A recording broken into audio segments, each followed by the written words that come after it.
Okay, guys, today I will be showing you how to make a magical liquid.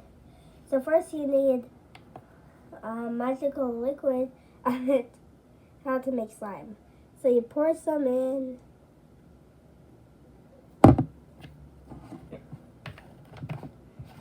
And you get some glue. Now you put the glue in here.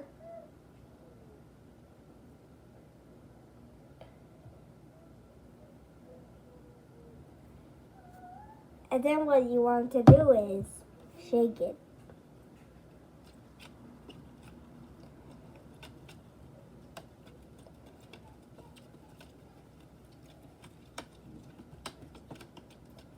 And you can add a food coloring if you want, but it doesn't matter for yours. Oops.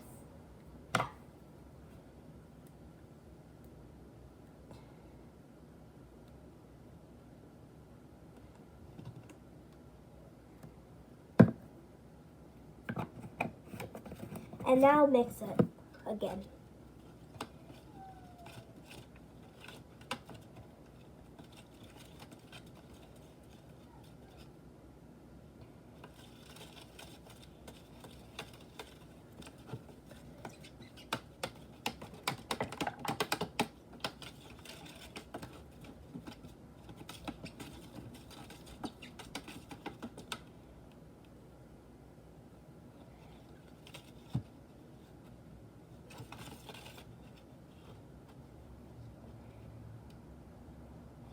And now on your paintbrush or whatever you're mixing with it, you'll find magical lemon slime and you could use it. Yeah, but I'm not gonna do this, so bye. But in a few seconds, let me sponsor my fish.